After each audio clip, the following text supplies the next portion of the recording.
What does the future hold for us? Why do we see so much chaos and confusion in the world? Where can we find hope in a world that is full of hopelessness? How do we understand the pandemic that has taken over the world? Do not worry, because Bible prophecy provides hopeful answers for today, tomorrow, and forever. Join Pastor Nicholas Obey Ejekum. Hello, my dear friend. Have you heard about the message that the three angels are heralding? Do you really understand the three angels' message? That is going to be our focus in this lesson. I welcome you to the sure word of Bible prophecy, changing our life. Here, we are discussing the salvation message that is embedded in the book of Revelation. Today, our focus is going to be Revelation chapter 14, verses 6 to 12. And that is the three angels' message, that the three angels are heralding. Open with me to Revelation chapter 14, verses 6 through to 12. The Bible says, "And I saw another angel fly in the midst of heaven, having the everlasting gospel to preach unto them that dwell on the earth, and to every nation and kindred and tongue and people, saying with a loud voice, Fear God and give glory to him, for the hour of his judgment is come, and worship him that made the heaven, the earth, and the sea, and the fountains of waters. And there followed another angel, saying, Babylon is fallen, that great city, because she made all nations drink of the wine of the wrath of her fornication. And the third angel followed them, saying with a loud voice, If any man worship the beast and his image, and receive his mark in his forehead or in his hand, the same shall drink of the wine of the wrath of God, which is poured out without mixture into the cup of his indignation. And he shall be tormented with fire and brimstone in the presence of the holy angels and in the presence of the Lamb. And the smoke of their torment ascended up forever and ever. And they have no rest day nor night, who worship the beast and his image, and whoever receive the mark of his name. Here is the patience of the saints. Here are they that keep the commandments of God and the faith of Jesus Christ. That is what the three angels' message is about. The first angel presented his message, followed by the second angel, and the third angel also presented his. In composite, these messages are what Christians need today, and that is termed the everlasting gospel. We see that the carrier of this message are the angels, and the angels do not represent anyone but we Christians. God has given us the message, which is termed the everlasting gospel, to be presented to the world. Everyone on earth ought to hear the message, because the Bible says that the messages were presented to those who dwell in the land, to every kindred, to every tongue, denoting that the messages are to be preached to everyone in their own languages. And as it is preached in all languages, everyone will hear. And the angels were flying in the midst of heaven. It talks about the swiftness through which the messages are to be presented. It's to be presented in swiftness. And so if they are flying, there is no impediment to the message.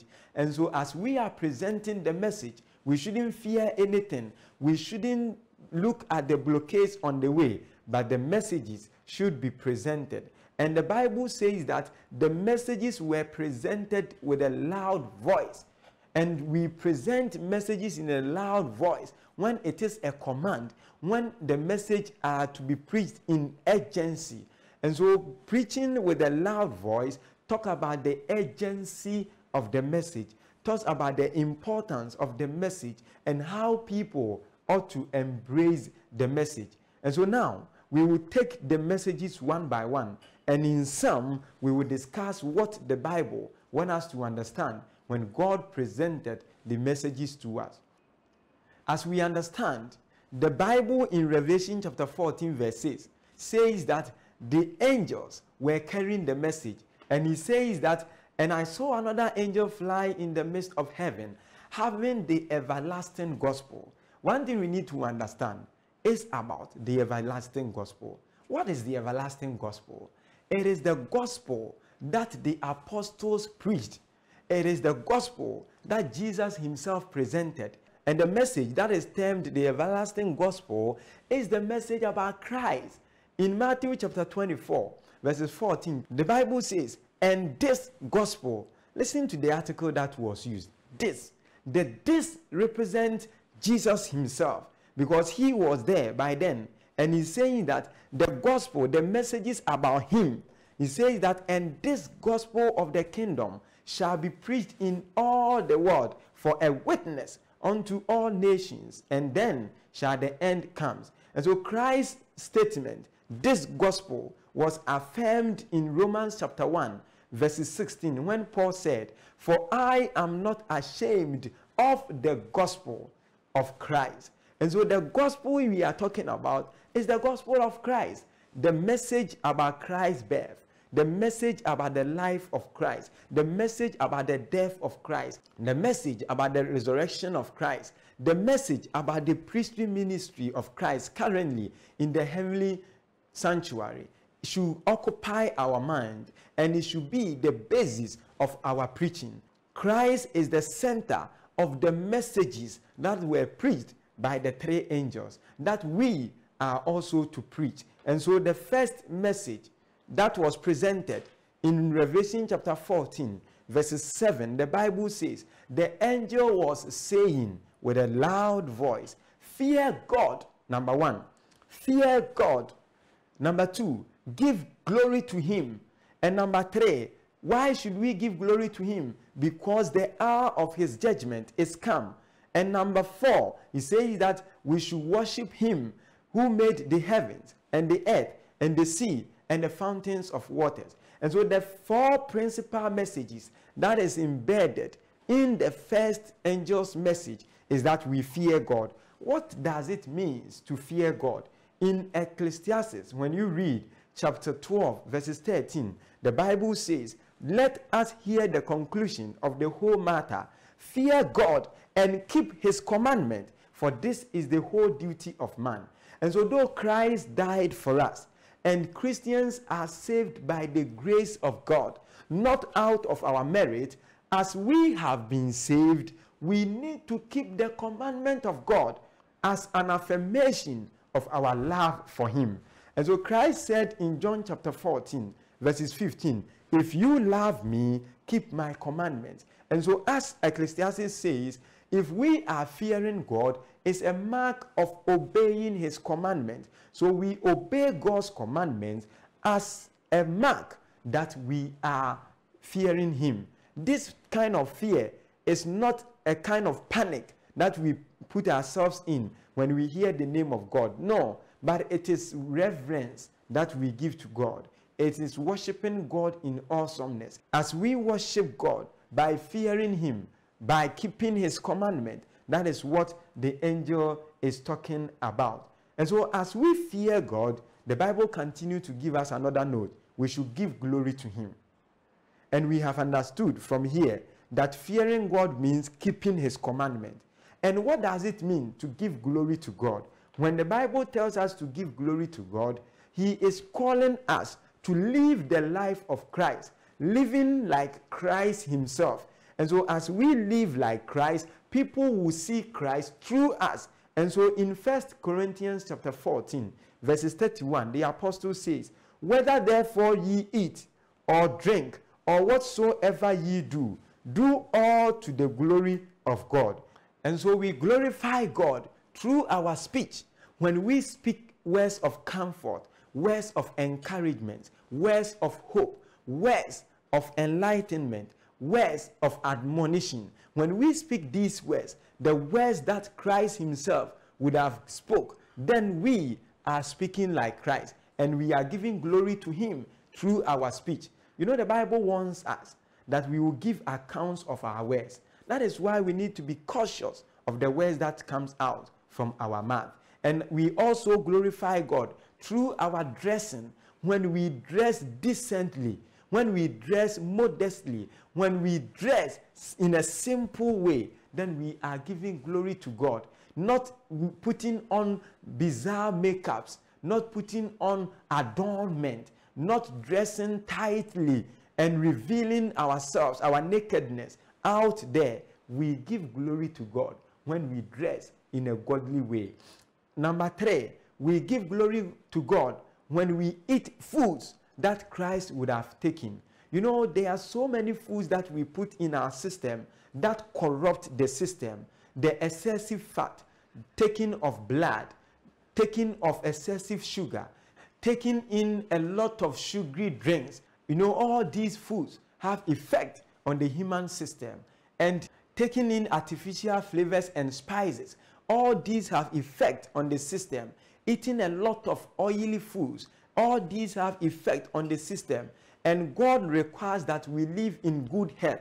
And so if we eat foods that will corrupt the system, it does not give glory to God. And we also glorify God in our prayer life. You know, when we pray to God, we get closer to him. But when we pray in a mood that is not pleasant before God, you know, we can pray thinking we are praying, but at the end we will be playing. You know, when we pray like we are commanding God, like we are battling with the enemy physically, you know, it is just joke. And so God calls us as Christians to pray fervently and to pray like he did. And lastly, we glorify God through our character. What is the behavior of yours? You know, is your behavior well applauding, or your behavior is abhorring? We need to glorify God through our character. The next message that is embedded in the first angel's message is the judgment hour of God. The Bible didn't say that the judgment hour of God is coming. No, he said, glorify God because the judgment hour is come. And so the angel called the attention of Christians to the judgment hour of God. And we know, as the Bible depicts in the book of Daniel, chapter 8 and chapter 7, the judgment hour of God began when Christ ascended his seat and began his ministry in the heavenly sanctuary. And so now Christ is in the heavenly sanctuary interceding for you and me. And now we know we are all before God. And the Bible says that we will give account of our deeds. And so when Christ is coming in Revelation chapter 22, the Bible says in verse 12 that I am coming quickly with my reward to give to everyone. And so when Christ comes the second time, there the judgment has ended. And so he is just coming to present to us our reward. And so now we need to live every minute of our lives that we are living before the judgment seat. And the fourth message of the first angel calls our attention to the worship of God. And he says that we should worship the Creator. Revelation 14 verse 7, the Bible emphasized, and worship him who made the heavens and the earth and the sea and the fountains of waters. You know, we can worship thinking that we are worshiping God, but we may be worshiping something else, but not God. Because the Bible says that we should worship the one who made the heavens and the earth. And so the worship of God and his creatorship, they are inextricably intertwined. And so worshiping God and for God being our creator, they go hand in hand. We worship God because he created us. We don't worship God because he will give us heaven, or because he will give us cars, or because he will give us blessings. Those things are bonus. He will give to us. But the prime motive of worshiping God is because he created us and he redeemed us on the cross. And when he created the world, he instituted the seventh-day Sabbath as a mark of remembrance that he created us. And so God calls us through the message of the first angel that all the people on this earth needs to worship God. We should worship the Creator. But there is another being who is craving for the worship of men. And he is the enemy of our souls. He is called Satan, Lucifer, the enemy of man. And he says that he is also like God. Listen, he is not God, but he is like God, and calling people to worship him. And when God instituted the seventh-day Sabbath for man as a memorable day of creation, and as a day that every human being should have a holy convocation with him, the enemy came in, and he also counterfeited this form of worship and instituted the first day, which was the worship day for the sun God. He instituted it, calling people to worship him on that day. And so now there are so many forms of worship in our world. Some people are worshiping animals. Some people are worshiping images. Some people are worshiping other deities before God. And there comes in the second angel's message.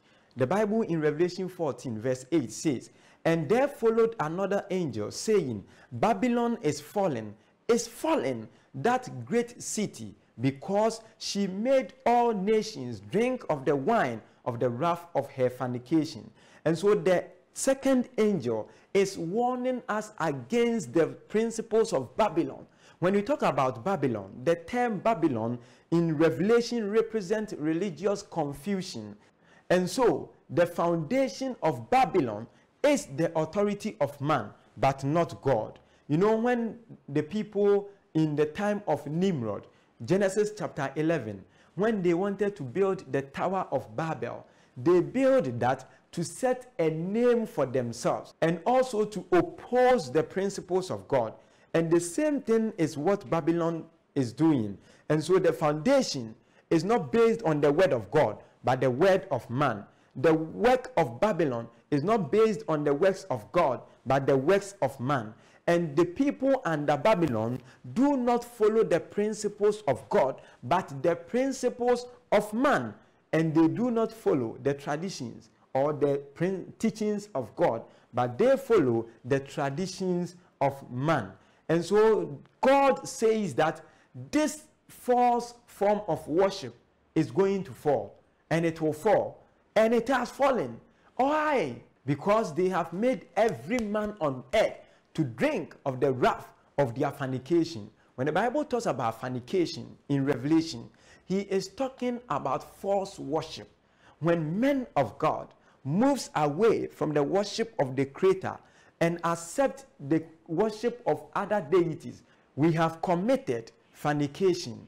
And God loves us. He doesn't want us to perish in fornication, in spiritual error, in false worship. And so there came the third angel with a warning. And the third angel, the Bible says in Revelation chapter 14, verses 9 to 11, the Bible says, "And the third angel followed them, saying with a loud voice, If any man worship the beast and his image," the caution here is that if any man worship the beast and his image and receive his mark on his forehead or in his hand, the warning against the worshiping of the beast is what the third angel is talking about. And not just the beast, but his image. And so that warning is the most urgent warning that is given in the book of Revelation. And he calls our attention on it, that we should not worship the beast. Verse 10 continues that the same, that is those who accept the worship of the beast and his image, he says that the same shall drink of the wine of the wrath of God, which is poured out without mixture into the cup of his indignation, and he shall be tormented with fire and brimstone in the presence of the holy angels and in the presence of the holy Lamb. And the smoke of their torment ascended up forever and ever, and they have no rest day nor night, who worship the beast and his image, and whosoever received the mark of his name. The Bible is talking about the image and the beast and the mark that the people are not to receive. And as we will learn, as we take this series one by one, we will understand that the beast is the enemy of man, Satan himself, presenting himself in the form of religious and political powers. And these powers will force people to accept the mark of the beast. That is the symbol, apostate form of worship.